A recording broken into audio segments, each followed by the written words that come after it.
My dear students, this is me Mudita and I am here to discuss the worksheet number 68।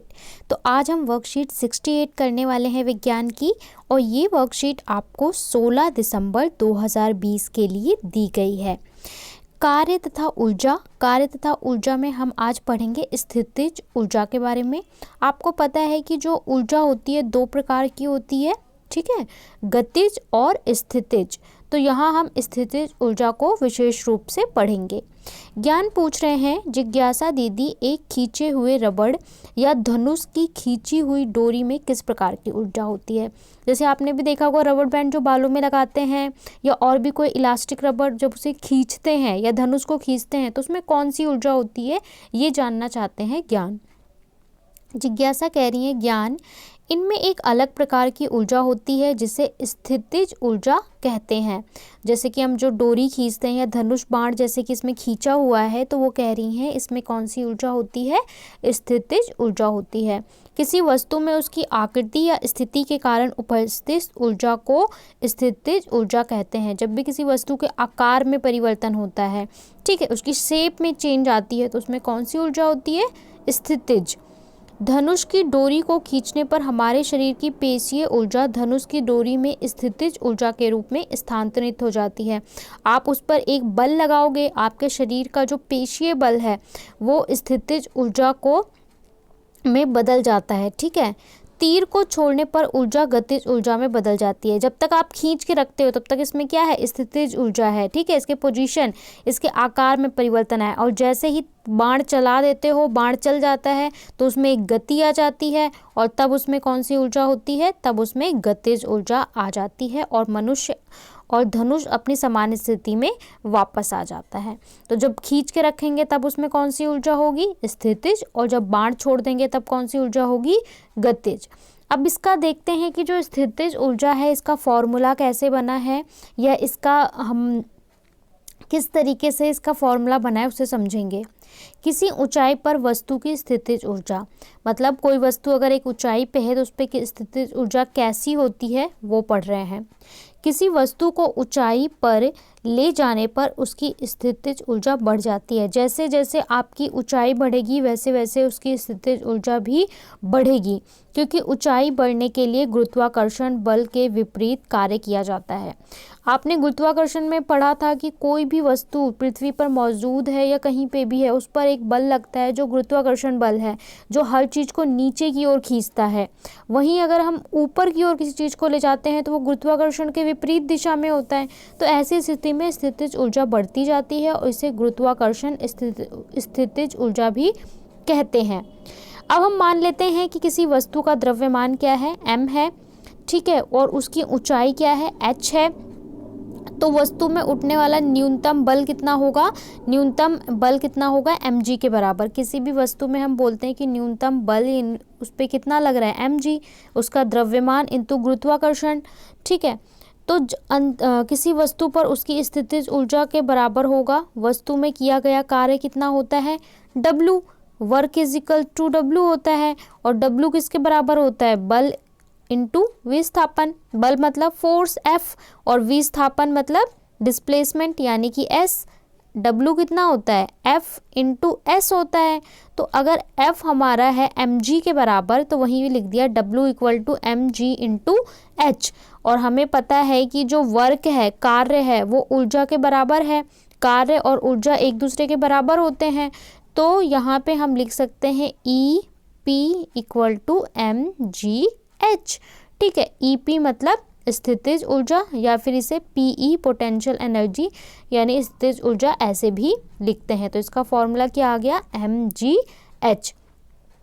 और आपको दे रखा है कि इसलिए वस्तु की गुरुत्वाकर्षीय स्थितिज ऊर्जा कितनी होती है, mgh होता है, और स्थितिज ऊर्जा का मात्रक क्या होता है, जूल, ठीक है, जूल होता है। किसी भी ऊर्जा को हम जूल में मापते हैं। अब आपको दो उदाहरण दिए गए हैं, न्यूमेरिकल सवाल दिए गए हैं, उन्हें सवाल को हल कर लेंगे तो आपके सारे डाउट क्लियर हो जाएंगे। पहला क्वेश्चन दिया है कि 2 किलोग्राम द्रव्यमान की एक वस्तु है जिसका द्रव्यमान कितना है, 2 किलो है। पहले 5 मीटर और फिर 10 मीटर की ऊंचाई पर ले जाया जाता है। दो ऊंचाई पर ले जाया जाता है। एक वस्तु है, पहले उसे 5 मीटर की ऊंचाई पर ले जाया जाता है, फिर 10 मीटर की ऊंचाई पर ले जाया जाता है। दोनों स्थिति में वस्तु पर गुरुत्वाकर्षण स्थिति में अंतर, दोनों स्थिति में उसमें स्थितिज ऊर्जा क्या होगी वो निकालिए और उसका अंतर क्या होगा वो निकालिए। बहुत सिंपल है। स्थितिज ऊर्जा का फॉर्मूला क्या है, mgh। ठीक है, m आपको दे दिया, कितना दे दिया, 2 किलो दे दिया। g की वैल्यू आपको हमेशा 10 लेनी है और h की वैल्यू एक बार 5 रखनी है, एक बार 10 रखनी है, निकाल दीजिए। EP1 कितना होगा, 2 × 10 × 5 100 जूल, और EP2 कितना होगा, 2 × 10 × 10 200 जूल। अंतर कितना होगा, दिस माइनस दिस कर दीजिए, 200 जूल माइनस 100 जूल, तो 100 जूल आपका आंसर हो गया। बहुत सिंपल है। इसी तरह दूसरे क्वेश्चन में बोला है कि 5 मीटर की ऊंचाई पर रखी एक वस्तु है जिसका द्रव्यमान कितना है, 1 किलोग्राम द्रव्यमान है। इस वस्तु में आपको इसमें भी स्थितिज ऊर्जा निकालनी है। तो बहुत सिंपल, इसमें भी mgh लगाइए और m आपको पता है 1g × 10 और h आपको कितना दे रखा है, h आपको 5 दे रखा है। तो यहाँ पे आपको आंसर कितना आ जाएगा, 50 जूल। ठीक है, बहुत सिंपल है। यहाँ पे आपको 50 जूल आंसर आ जाएगा। सिंपल सा तीनों को कैलकुलेट कर देना है और कुछ भी नहीं करना है।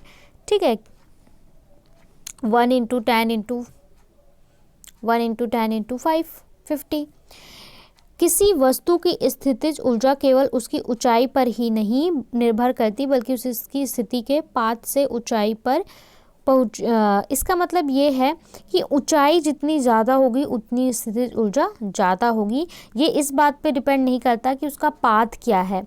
ठीक है, चाहे ऐसे जाके ऐसे जाए या ऐसे जाए, ऊंचाई पे निर्भर करेगी, पाथ पर नहीं। नीचे की ओर गिरने वाली वस्तु लगातार त्वरित होती है। कोई भी वस्तु जब नीचे की ओर गिरती है तो उसमें त्वरण बढ़ता जाता है क्योंकि इसकी स्थितिज ऊर्जा लगातार गतिज ऊर्जा में बदलती है। जब वस्तु ऊपर से नीचे गिरती है तो उसकी स्थितिज ऊर्जा घटती है और गतिज ऊर्जा बढ़ती जाती है। नीचे पहुंचने तक वस्तु की पूरी स्थितिज ऊर्जा गतिज ऊर्जा में बदल जाती है। तो ये 2 फैक्ट्स थे जो आपको पता होने चाहिए। अब देख लेते हैं आपको क्या क्या क्वेश्चंस दिए गए हैं। 4 क्वेश्चन दिए गए हैं। इसमें से बोला है इनमें से किसमें स्थितिज ऊर्जा होगी, एक धनुष की तनी हुई डोरी में या छोड़ा गया जो तीर होगा उसमें, किसमें होगा और कारण भी बताना है। दूसरे में बोला है कि h ऊंचाई पर रखी गई वस्तु में आप स्थितिज ऊर्जा का सूत्र निकालिए।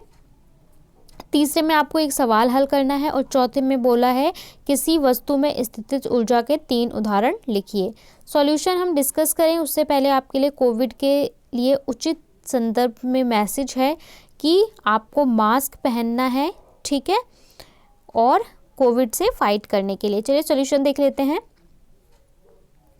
इनमें से किसमें स्थितिज ऊर्जा है, एक धनुष की तनी हुई डोरी या धनुष से छोड़ा गया एक तीर।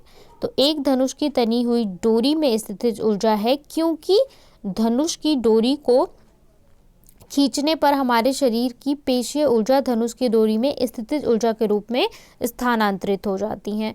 तो हमने अभी पहले ही पढ़ा था कि जब किसी चीज़ की अवस्था में चेंज आता है, पोजीशन में चेंज आता है तो उसके अंदर स्थितिज ऊर्जा आती है। जब किसी चीज़ की स्थिति में चेंज होगा तो स्थितिज ऊर्जा होगी। ठीक है, दूसरे में बोला h ऊंचाई पर रखी वस्तु की स्थितिज ऊर्जा का सूत्र निकालिए। तो इसका सूत्र कैसे निकालेंगे, यदि वस्तु का द्रव्यमान क्या है, m है, ये एक वस्तु है जो h हाइट पे रखी हुई है, माना कि इसे ऊंचाई पे ले जाया जाता है, वो कितना है, h है, तो वस्तु पे लगने वाला न्यूनतम बल कितना होगा, mg होगा।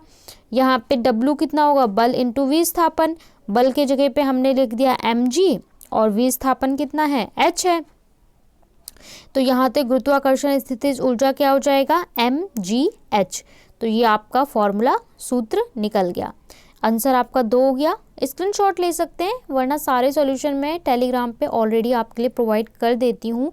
तो डिस्क्रिप्शन में लिंक दिया है डिस्क्रिप्शन में टेलीग्राम का, वहाँ से आप टेलीग्राम चैनल को ज्वाइन कर लीजिए और सारे वर्कशीट का सॉल्यूशन वहाँ से आप ले सकते हैं। 5 किलो द्रव्यमान के एक पत्थर को 10 मीटर ऊंचाई पर रखा गया है। किस स्थिति में स्थितिज ऊर्जा क्या होगी, तो स्थितिज ऊर्जा क्या होता है, mgh। m 10 किलो दिया है, g 10 मीटर पर सेकेंड स्क्वायर लेना है, h 10 है। तो यहाँ पे स्थितिज ऊर्जा क्या होगी 5 × 10 × 10 500, तो 500 जूल आपका हो गया। बहुत सिंपल है। अगला देख लेते हैं। किसी वस्तु में स्थितिज ऊर्जा के 3 उदाहरण लिखने हैं। बहुत सारे उदाहरण हैं, मैंने यहाँ 3 लिखा है। एक धनुष की तनी हुई डोरी में, ठीक है, जब तो उसमें स्थितिज ऊर्जा होती है। मेज पर रखी हुई किताब में, जब जब तक नीचे नहीं गिरती रखी हुई है तब तक उसमें क्या होगी, स्थितिज ऊर्जा होगी। एक पहाड़ पर खड़ी हुई कार में, तो इन सब चीज़ों में क्या है, स्थितिज ऊर्जा है। और भी चीज़ें हो सकती है, जैसे आपका मोबाइल आपने ऊपर रख दिया कहीं पे, ठीक है, तो ये क्या हो गया, उदाहरण हो गया। Answer number 3, answer number 4। यहाँ पे हमने वर्कशीट 68 सॉल्व कर ली है साइंस की, स्थितिज ऊर्जा को पढ़ लिया है। आई होप आपको समझ में आ गया होगा। आपको वीडियो को लाइक, चैनल को सब्सक्राइब ज़रूर करना है। और जो सिक्किम प्रोजेक्ट की वीडियोस आपके लिए डाली गई हैं, how to score good marks का वीडियो डाला गया है, वो वीडियो अगर आपने अब तक नहीं देखा तो उन्हें जाके ज़रूर देख लें। मिलते हैं नेक्स्ट वर्कशीट में।